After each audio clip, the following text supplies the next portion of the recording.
하나님이 지명하여 부른 분들이 참 많습니다. 성경을 보면 지명하여 부름받은 사람들의 유형이 참 여러 가지다 하는 것을 볼 수 있어요. 그 중에 하나는 반란형이 있습니다. 하나님이 천지를 창조하시기 전에 하나님의 보좌에는 천사들이 많이 있었습니다. 천사들은 물론 하나님에 의해서 만들어진 피조물이죠. 근데 그 천사 중에 천사장을 세웠습니다. 근데 천사장 중에 찬양을 맡은 루시퍼라고 하는 천사장이 하나님처럼 되고 싶은 거예요. 그래서 하나님께 반역을 합니다. 이사야 14장에 보면 내가 자리를 높이리라. 지극히 높은 이와 같아지리라. 내가 지극히 높으신 하나님과 같아지리라 하는 마음으로 반역을 해서 내어 쫓김을 당하는 모습을 볼 수 있습니다. 또 하나님께 부름받은 사람 중에는 도망자의 모습도 있습니다. 요나를 하나님이 부르셨잖아요. 그래서 그 니느웨에 가서 복음을 전해서 회개하여 구원하라. 근데 그걸 싫어서 도망가잖아요. 다시스로 가다가 배를 타고 가다가 죽을 뻔하고 회개해서 가서 외치잖아요. 하나님이 부르시고 사명 주셨는데 도망자의 모습도 있더라. 빼앗긴 자도 있습니다. 가룟 유다는 예수님의 부름을 받아 12제자 중에 한 사람이 됐는데 결국은 빼앗기고 마띠아가 대신 그 자리에 가는 걸 볼 수 있어요. 에서가 장자의 축복권을 받았는데 동생에게 빼앗기잖아요.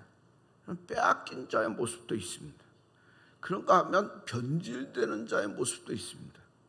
사울은 왕이 되기 전에 하나님이 참 잘 보셨어요. 그리고 겸손했고 뛰어난 인물이었어요. 근데 왕이 되고 난 다음에 교만이 들어가면서 변질되고 하나님께 버림받습니다. 또 그런 거 반면에서 충성하는 사람도 있어요.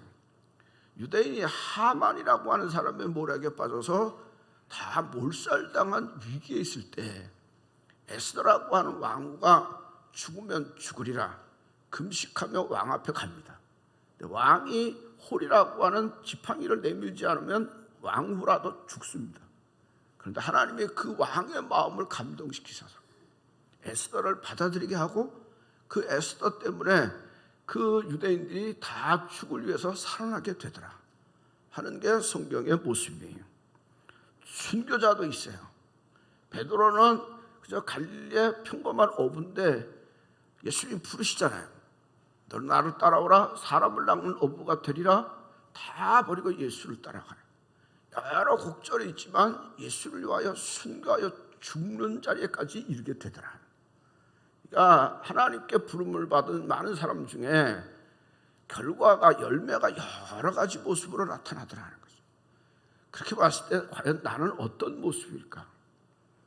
내가 하나님 앞에 부름받아 택함 받았는데 어떤 열매를 맺을 것인가 하는 것들을 한번 좀 돌아볼 필요가 있어요. 마태복음 22장에 보면 한 임금이 아들을 위해서 혼인잔치를 베풀었어요. 다 준비하고 신하들을 통해서 다 불러와라, 다 불러와라. 그런데 부름받은 사람들이 싫어하고 거부해요. 바쁘다, 사업이 있다, 결혼했다. 그러고 오히려 부른 종들을 죽이기까지 해요. 그래서 왕이 화가 나서 그 동네를 다 불태워요. 그리고는 길거리 가서 다 불러라. 그래서 모든 사람들이 잔치에 가득히 모였어요. 근데 그 중에 보니까 예복을 입지 않은 사람이 있어요. 내가 쫓아내라. 이 말은 감옥에 가둬라. 부름받아 잔치에 왔지만 예복을 입지 않은 사람은 내가 쫓김을 당했어요. 그 당시 혼인잔치에는 예복을 입어야 돼요. 특별히 왕의 혼인잔치에는 예복이 준비되어 있고 예복을 선물로도 줘요. 그래서 입어야 되는데 입지 않았다고 하는 말은 왕의 호의를, 혼주의 호의를 무시하고 자기 마음대로 했던 사람이에요. 내가 쫓김을 당하더라. 이 말씀의 결론은 뭐냐? 청함을 받은 사람은 많지만 택함을 입은 사람은 적으니라. 하나님이 부르셔서 많은 사람들이 와서 초청을 받았지만 그 중에 택함 받은 사람은 많지 않다. 여러분, 이런 면에서 우리가 하나님 앞에 부름받아 택함받은 게 축복인 줄 아는 게 중요해요. 모세가 바로왕 앞에 가서 내 백성 내놔라 담대하게 말해요. 목숨 걸고 하는 거예요. 그렇게 할 수 있었던 중요한 이유는 하나님이 나를 부르셨고 하나님이 나를 택하셨다고 하는 긍지가 있었어요. 그래서 담대함으로 나아가는 거예요.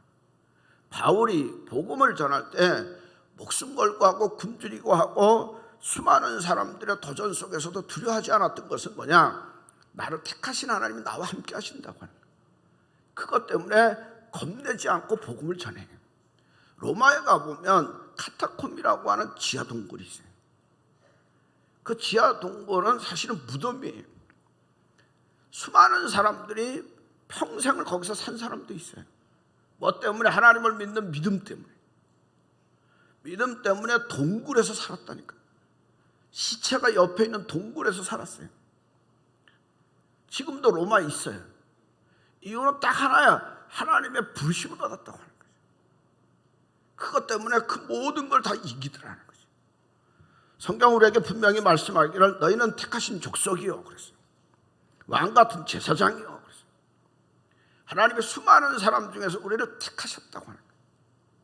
오늘 말씀에도 보면 너희가 나를 택한 것이 아니라 내가 너희를 택하여 불렀나니 그랬어요. 많은 사람들이 복음을 듣습니다. 하나님에 대한 얘기를 알지만은 그에게 믿음 있는 사람 많지 않습니다. 믿음이 있어서 주 앞에서 예배하는 사람들은 하나님의 택함받은 자인 줄로 믿으시라. 여러분, 택함받은 놀라운 은혜에 감사하고 찬양하는 믿음의 고백이 있어지기를 소원합니다. 여러분, 이 세상에 누구와 함께 하느냐가 참 중요한데 하나님이 나와 함께 하신다. 이거보다 더 귀한 일이 없잖아요. 하나님이 누구와 함께 하시냐? 택한 자와 함께 하십니다. 그래서 내가 택함 받았다고 하는 건 참 중요해요. 하나님 택함 받으신 나를 주님이 함께 하시고 인도하시고 보호하시고 축복하신다. 근데 문제는 뭐가 있느냐? 하나님이 왜 나를 택하셨느냐? 왜 나를 택하셨느냐? 나를 택하신 목적이 뭐냐는 거죠. 제가 지난주에는 목적이 있는 신앙에 대한 말씀을 드렸어요. 우리의 신앙의 목적이 하나님의 영광이어야 한다고 그랬어요. 그럼 하나님이 나를 왜 택했느냐는 거죠. 택함의 목적이 있는데 그건 뭐냐? 열매를 위해서 그랬어요. 열매 맺기 위해서 하나님이 나를 택하여 부르셨다는 거죠. 마태복음 7장에 보면 좋은 나무마다 아름다운 열매를 맺고 못된 나무가 나쁜 열매를 맺나니, 좋은 나무가 나쁜 열매를 맺을 수 없고 나쁜 나무가 아름다운 열매를 맺을 수 없느니라고 그랬어요. 아름다운 열매를 맺지 못하는 나무는 찍어 불에 던진다고 그랬어요. 그러니까 하나님이 우리를 부르신 것은 아름다운 열매를 맺기 위해서, 그러기 위해서 우리를 부르셨다. 또 하나는 열매만 맺는 게 아니라 열매가 항상 있게 하기 위해서, 한 번 열매 맺는 게 아니라 부름받은 우리에게 열매가 항상 있게 하기 위해서. 그렇게 해서 어떤 결론이 이루어지느냐? 예수 이름으로 아버지께 구하는 걸 모든 걸 다 받게 하기 위해서. 그러니까 열매 있으면, 열매를 맺으면 예수 이름으로 하나님께 구하면 다 받는다고 하는 거죠. 그러니까 주께서 우리를 그렇게 하려고 부르셨다. 그러니까 하나님이 나를 부르신 목적이 뭐냐? 열매예요. 그래서 열매가 중요해요. 그래서 정말로 우리가 신앙생활하면서 열매 맺기를 힘써야 돼요. 인생을 놓고 보면 꽃을 피우기 위해서 살아가는 인생도 있고요, 열매를 맺기 위해서 살아가는 인생이 있어요. 어떤 인생이 아름다우냐? 꽃을 피우는 인생이 아름답죠. 꽃보다 아름다운 사람, 그렇죠? 꽃과 같은 인생 너무너무 귀하고 좋잖아요. 그러나 여러분, 특별히 주 안에서 부름받은 사람은 꽃을 쫓아가면 안 됩니다. 왜? 그 꽃이 아무리 화려하고 좋아도 금방 시듭니다. 그리고 그 꽃은 별거 아닙니다. 하나님이 나를 부르시면 꽃을 위함이 아니라 열매예요. 비록 우리가 사는 동안에 꽃이 피지 못한다고 할지라도 열매는 맺을 수 있어야 돼요. 꽃도 피고 열매도 맺으면 가장 좋지만 둘 중에 하나라고 하면 열매 맺는 삶이 복이 있다. 하나님 우리에게 원하는 건 열매예요. 그래서 우리는 정말로 신앙의 목표를 신앙생활할 때 목적이 분명해야 되는데, 부르심의 목적을 향해서 달려갈 때 열매 맺는 삶이 되기를 소원해야 돼요.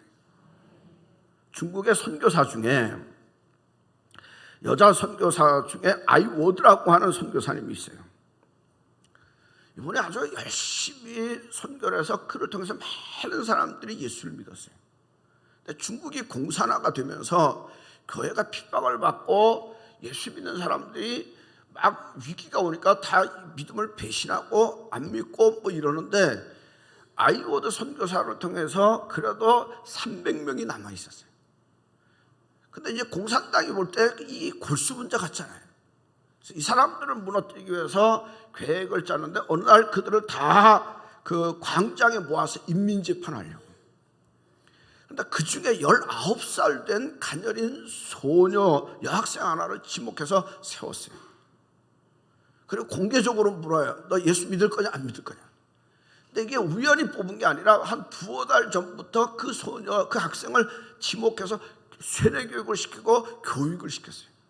너 예수 믿으면 죽는다, 안 믿으면 살려준다. 한 두어 달 동안 계속 세례교육을 시켜놓은 다음에 딱 세워놨어요. 그러면 공산당의 예상대로 자기들의 원하는 답을 얻을 줄 알았는데, 이 학생이 공개적으로 이런 대답을 하는 거예요. 공산당이 나를 세뇌했습니다. 그러나 그러면 그럴수록 하나님은 살아계십니다. 예수는 나의 주인입니다. 그렇게 고백하는 거예요. 공산당들의 예상과 전혀 반대되는 고백하니까 그녀를 죽여요.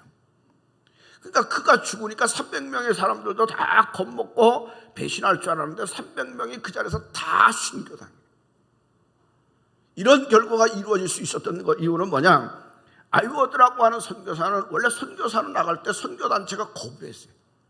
능력이 안 된다, 학력이 미달된다, 거부했어요. 그런데 이가 간절히 소원하는 것은 나는 능력이 안 돼서 선교사가 될 수 없다면 선교사를 돕는 식모라도 하겠다. 그러고 간 사람이. 그런데 그 안에 뭐가 있었느냐? 생명의 복음이 있었어요. 예수가 있었어요. 그래서 그 생명의 복음이 그 많은 사람들에게 증거하고 열매 맺게 하여 주시더라는 거죠. 죽음 앞에서도 예수 이름으로 죽더라고 하는 거죠. 두려움과 염려 앞에서도 예수 부인하지 않고 예수 영광을 나타내고 믿음으로 살다가 끝까지 승리하더라고요. 여러분, 우리가 하나님 앞에 택하여 부르심을 받았는데 어떤 열매를 맺고 산다고 하느냐가 참 중요해요. 어차피 이 땅에 살다가 가는 건데 어떻게 살다가 가느냐가 참 중요합니다. 하나님이 나를 부르심의 목적이 열매인데, 특별히 우리가 신앙생활하면서 하나님의 뜻을 향해서 아름답고 귀한 열매를 맺으면 하나님께는 영광이요 우리에게는 축복이 될 줄로 믿으시고 열매 맺기를 사모하시기를 바랍니다. 그런데 성경에 보면 열매가 없는 사람도 있고 맺어도 썩은 열매를 맺는 사람이 있어요. 썩은 열매를. 그래서 예수님께서 열매 없는 무화과 나무를 저주했어요. 포도원에 심은 무화과 나무가 3년이나 기다려도 맺지 못하니까 찍어버려요. 이 열매라고 하는 건 행동이고 실천인데 그게 없는 거예요. 무화과 나무와 포도나무는 이스라엘 백성들을 상징하는 거예요. 그러니까 그 당시 이스라엘 백성들의 영적인 상태의 모습을 보여주는 거예요. 저들이 신앙생활하고 하나님 섬긴다고 하지만 다 빈 껍데기더라고요. 그게 잘 보여주는 게 뭐냐면 성전 정화 작업이에요. 예수님이 가보니까 성전이 하나님을 경배하는 예배의 처소가 아니라 장사치가 가득한 도둑이 가득한 곳이 되더라는 거예요. 내 집은 기도하는 집인데 왜 너희가 강도의 소굴을 만들었냐 하고 내어쫓더라고요. 성전 안에서 장사가 가득해 그들 속에 하나님을 경배하고 예배하려고 하는 간절한 사모함이 있었느냐? 없어요. 하나님 앞에 나올 때마다 정말로 하나님 은혜를 사모함이 있었느냐? 없었어요. 내가 믿음을 통해서 하나님의 영광을 이루리라고 하는 간절한 목표의식도 없었어요. 그러니까 신앙은 있는 것 같은데 다 빈 껍데기더라고요. 그들 속에 보면 악함이 가득했어요. 음란과 도둑질과 살인과 간음과 탐욕이 가득하고요. 비방과 교만함과 우매함이 가득했어요. 저들이 하나님을 믿는다고 하지만 행하는 열매를 보면 엉망이었어요. 안식일에 예수님의 제자들이 밀밭 사이를 지나면서 이삭을 좀 먹으니까 그거 갖고 트집을 잡고요. 안식일에 손 많은 사람을 고치나 안 고치나 이렇게 보다가 고치니까 헤롯 땅과 손을 잡고 예수를 죽이려고 하고요. 예수님이 귀신을 쫓아내서 그를 자유하게 하니까 이건 하나님의 능력이다 이렇게 말하는 것이 아니라 바알세불을 힘입어서 귀신의 왕을 힘입어서 귀신을 쫓아낸다고 티집하고요. 수많은 사람들이 예수에게 몰려오니까 시기하고 질투하고요. 그리고 예수를 의심하고 그러면서 우리는 저들과 같이 토색하지 않고 불의하지 않고 가늠하지 않고 자랑이나 하고 분명히 하나님을 믿는 하나님의 사람들인데 그들이 행하는 것들은 뭐냐? 시기하고 질투하고 죽이려고 하고 자기 자랑만 가득하고 열매가 없는 게 아니라 썩은 열매만 가득하더라고 하는 거죠. 왜 이렇게 되느냐? 왜 이렇게 되느냐? 요한복음 15장 4절에 말씀하기를 가지가 포도나무에 붙어있지 아니하면 스스로 열매를 맺을 수 없나니 너희도 내 안에 있지 아니하면 그렇게 하리라. 나를 떠나서는 너희가 아무것도 할 수 없느니라. 다시 말하면 이 당시에 바리새인이나 서기관이나 종교 지도자들의 모습은 하나님 안에 있는 것 같지만 하나님이 없었어요. 여러분, 우리가 분명히 잘 알아야 되는 것은 기도의 자리에 왔다고 다 기도하는 건 아니에요. 기도의 자리에 왔으면 기도해야지. 예배의 자리에 와도 다 예배하는 건 아니에요. 정말로 예배하기를 힘써야지. 껍데기만 있으면 열매가 썩은 열매밖에 맺을 수가 없다고 하는 거죠. 내가 하나님께 택함받고 부름받았는데 내게 있는 것들이 썩어진 열매밖에 없다고 하면 얼마나 불행하겠냐. 하나님이 우리를 그런 열매 맺으라고 부른 건 아니잖아요. 하나님이 우리에게 부르신 것은 아름답고 존귀한 열매, 풍성한 열매, 하나님의 영광을 드러내는 열매 맺기를 위해서 우리를 부르셨으니 우리는 이 열매 맺는 믿음의 삶이 되어야 될 줄로 믿습니다. 그러려면 어떻게 해야 될 것이냐? 사도행전 6장에 보면 예루살렘 교회에 7 집사를 택해요. 근데 하나님 명령하기를 7 집사를 택할 때 어떤 사람을 택하라고 했느냐? 성령과 지혜가 충만하여 칭찬받는 사람 7을 택하여. 그래서 나중에 결론은 뭐냐? 성령과 지혜가 충만하고 칭찬받는 사람을 택했더라. 스데반의 죽을 때 모습은, 스데반의 모습은 뭐냐? 은혜와 권능이 충만해요. 큰 기사와 표적을 민간에게 행하고 그러죠. 공통되는 단어가 하나 있어요. 그게 뭐예요? 충만이에요. 성령 충만하고, 그리고 지혜가 충만하고, 은혜가 충만하고, 권능이 충만하고. 그러니까 이들 가운데 정말로 귀한 사람 모습은 충만하더라. 충만하더라. 여러분, 충만해야 열매가 있어요. 근데 이 충만은 내 힘으로 되어지는 게 아니에요. 이 충만은 위에서부터 하나님이 주시는 줄로 믿으시라. 충만은 하나님이 주시는 거예요. 성령의 역사예요. 여러분, 일하는 것도 내가 일하는 거하고 충만한 상태에서 일하는 게 달라요. 저는 늘 설교를 하지만 설교도요, 내 힘으로 하는 거하고 은혜가 충만한 상태에서 하는 거하고 달라요. 근데 대체적으로 사람들의 함정이 뭐냐면 우리 힘으로 충만해지려고 해요. 인간의 열심으로 충만해지려고 해요. 그런데 분명히 아셔야 되는 건 인간의 열심으로 충만하면 충만할수록 혈기가 왕성해져요. 인간의 열심으로 충만하면 충만할수록 육체의 힘이 기승해요.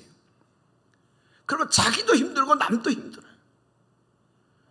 정말로 충만하면 위에서부터 내리는 성령으로 충만해야 온전해지고 열매가 가득한 줄로 믿으시고 충만함을 사모하세요.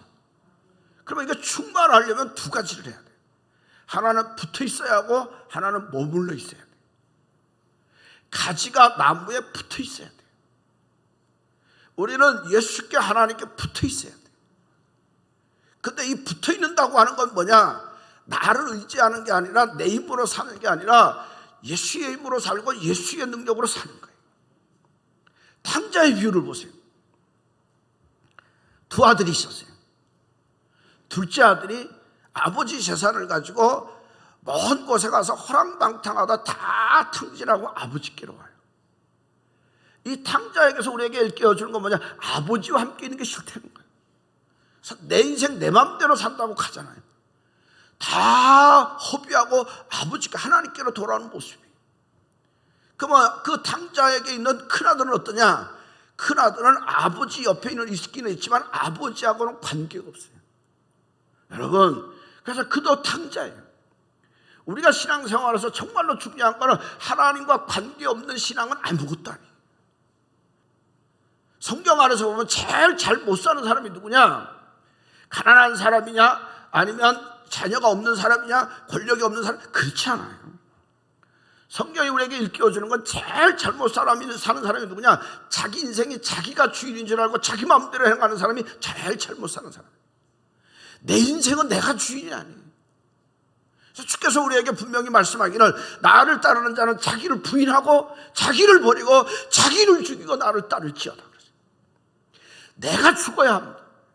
내 인생의 주인이 내가 아니라 예수여야 합니다. 그래야 예수께 붙어있는 거가 됩니다. 여러분, 예수께 붙어있어야 충만해집니다. 충만해져야 열매가 있는 줄로 믿으십시오. 왜 내가 하나님께 부름을 받고 예수 안에서 믿음으로 산다고 하지만은 왜 충만하지 못하고 바싹 마르고 사느냐? 왜 열매가 없느냐? 내 인생은 내가 주인인 줄 알고 내 맘대로 사니까 그래요. 내가 주인 아닙니다. 내 삶의 주인은 예수인 줄로 믿으십시오. 예수만 바라보십시오. 예수만 의지하십시오. 이게 붙어있는 거예요. 두 번째는요, 머물러 있어요. 머물러 있어요. 남자에게 있어서 좋은 관계는 선물을 많이 주느냐도 중요하지만 자주 만나는 게 중요합니다. 붙어 있어야 합니다. 하나님과의 관계도 정말로 중요한 거는 내가 신앙으로 활동하고 뭐다, 아니 그거 그렇게 중요하지 않습니다. 정말로 중요한 거는 하나님과의 관계입니다. 하나님을 깊이 만나고요, 하나님이 누군지를 알고요, 하나님의 음성을 듣고요, 하나님의 인도함을 받고요. 할렐루야. 다시 말씀을 드립니다. 하나님을 깊이 만나고요, 하나님 누군지를 알고요, 그리고 하나님의 음성을 듣고요, 하나님의 인도함을 받고요, 하나님을 체험하고요. 이게 중요해요. 하나님과의 관계가 든든해야 충만해요.